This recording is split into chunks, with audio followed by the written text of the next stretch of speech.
Students, I am Asmatullah from GK Jain School.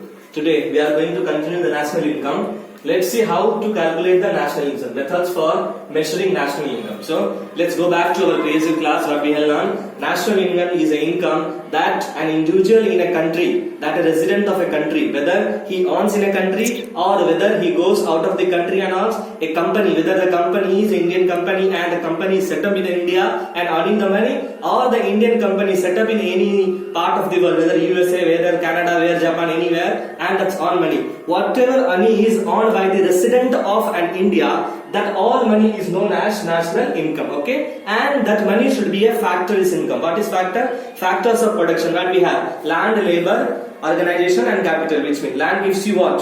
It gives you rent, and labor gives you wages, and capital gives you interest, and organization gives you profit. So on these four items only we can calculate the national income. Now how to calculate the national income? What are the various way to calculate the national income? That is what we have three ways: production, income and expenditure. So we have these three methods of calculating national income. Production, also known as value added method; income, also known as factor earning method; expenditure, also known as outlay method. Okay, so in production we take the production of output, whatever the country has produced during the year, that thing will take and will calculate how much the national income is. In the income, we'll take the income of all the resident of India, how much they have earned, and based on that we can calculate the national income. In expenditure, we'll calculate all the expenses that incurred by the resident of India and we can calculate the national income.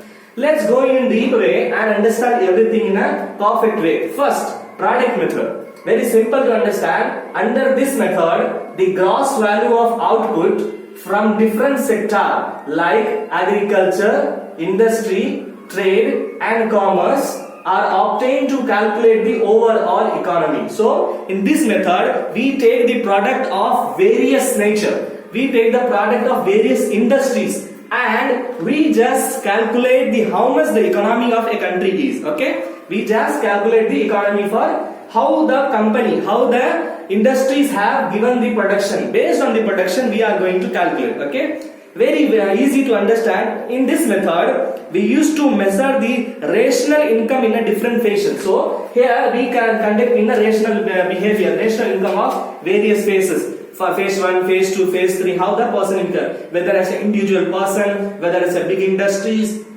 small industries, national industry, multinational industry. Based on that we calculate here. Okay, one more way is the value which is added is known as gross value, and whatever value is added in the product value is known as gross value. Simple to understand. In a country, when there is, in a simple country, when the product is being manufactured and all the product manufactured, whether from the agriculture industry, trade industry, commerce industry, any industry, whatever.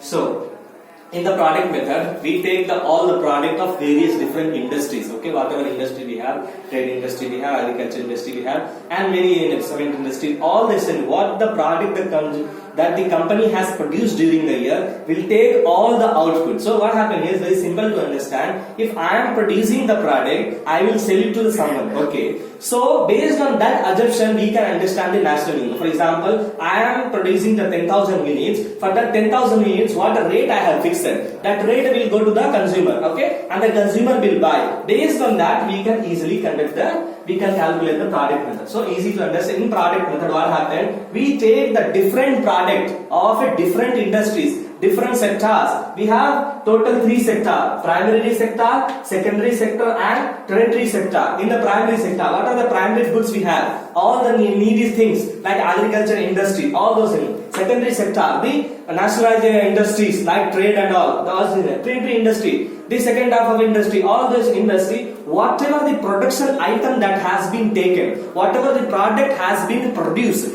that will be taken as an assumption. Like example, if you are taking the agriculture industry, so whatever they have taken in the agriculture, we are taking the agriculture as example. So there is a rice, there is a wheat, there is a pulses, there is a fruits. So all this will take, and how much quantity they have produced, how much price they have fixed. Based on this assumption, we can calculate the national income. So we'll take the agriculture's example. We'll take the various things the agriculture industry is producing, how much they have produced, what the rate has been fixed. Based on that, we can easily calculate. How? Let's see one simple example here. For example, we have rice and wheat. Two industries we have in agriculture, and quantity, and here is rupees. For example, we have 10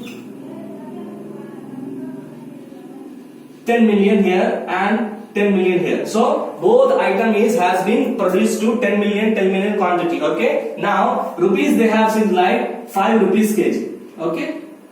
And here is 10 rupees kg. Like this you can have. So 5 rupees and 10 rupees kg. Okay. 10 million quintal they have produced that rice and 10 million of wheat.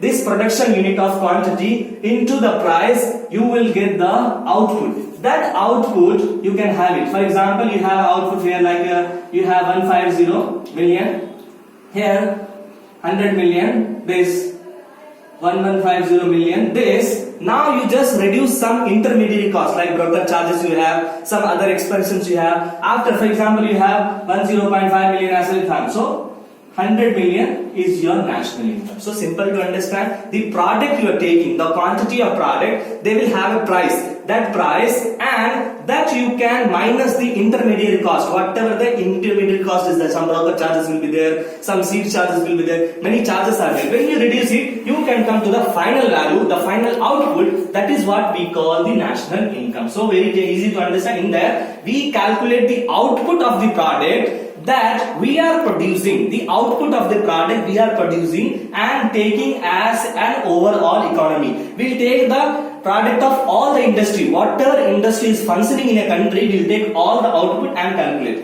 Let's see the formula. Output is equal to value of output minus intermediary goods. So to calculate the output, to calculate the national income in the product method, we should take the value of output, which is what it means. The various industry we have, the various production we have made, we will calculate that and we minus with the charges, some expenses, the intermediate expenses, whatever we have, and we can come to across to the national income. One more time, output, which means the national income. How to calculate? All the industries that is functioning in a country minus the intermediary goods, the intermediary aspects. Okay. Now let's see some of the precaution, some of the things that you should avoid by doing the product method. What are they? Avoid double counting, and here you should avoid the double counting. One of the major problem in the product method, what happened that production, they while going for the production, they just count it double. Sometimes they count the rice, sometimes in the rice double they will count, that triple they will count. So they should avoid the double counting. They should not count the one production twice or one production in a different. So for example, they have counted the one production in a primary industry, the same they will count in the second industry. So this should be kept in mind. So which industry belong to which sector, and if it is calculated in this sector, this should not go to calculation in the next sector. So we should be very careful by calculating, and it should not have a double counting. Okay, next, self-consumption output must be counted. And what happened when we take the production method? What happened here? We just imagine that only the product which has the organization produced, that alone we have to take. No. And whatever the individual earns, whatever the individual consume for his satisfaction, that also to be given. So self-consumption output. So whatever an individual also take for his benefit, that also should be counted. And the last one, second-hand good must not be taken. And one of the most important aspect of product method is second-hand goods should not be taken, because in production method we take the assumption of what can be sold, and after that we can understand the national income. So second-hand good we cannot be accepted, because second has their own value. It goes under the expenditure method, because that will have an income for others, that will also have a loss for someone else. So it's not comes under this. Okay. Now let's go to the second method, income method. Okay. It's very simple. Under this The national income is calculated by adding up all the income generated in the country. What happened? In the income method, we just calculate the income, whatever income is earned by the Indian resident. Whether the person who is working in India, like I am a teacher, I am working here, so I will be earning money, that income. For example, Virat Kohli is a cricketer, he is an Indian, he is going to Australia, he is going to England, he is playing for India, he is earning the money. There is an industry, what? Reliance industry. It's working in India, it's operating in India, the industry is in India and earning the money, that income. That Tata industry, that is also there in the Japan. That money also, all this money, whatever money that is earned by an Indian, that income, the income of that Indian person, that can be an individual person, that can be a firm, that can be a public company, private, any company, that income is of Indian nature. That has to be Indian person. So that is what it says, national income. How we will calculate? Income generated in the country. Okay, so we will calculate all the income by individual. Let's see what are the income they have. A person has 5 types of income: salary income, house property income, capital income, organizational income, and other sources of income. They have only 5 types. Salary. In the salary income, what happens? Whatever work we do, we'll get the salary for that. So if I am a person, I am a teacher, I am working for that, I will get a salary for that. Okay, and some person may like a labor, so he will get a wages. So varies, whatever a person works in a month, in a monthly wise, whatever he gets for whatever work he done, whether he is a general person, whether he is a specialized person, whether he is a professional, whether he is a very professional, whatever person, whether he is a doctor, whether he is an engineer, whether he is a teacher, whether he is a collector, whether he is a police officer, whoever's on in a monthly wise, he is working for someone else. That income is a salary income. So that income we will calculate to understand the national income. Next, house property income. What is house property income? Okay. So in the house property income, we take the various. For example, I am a person, I am having a house. Okay, I have a building. For building, I will get a rent. Okay, that rent. Okay. Or for example, I have a land, agricultural land. For that, if I give the land to someone else, for that also I will get a rent. Okay.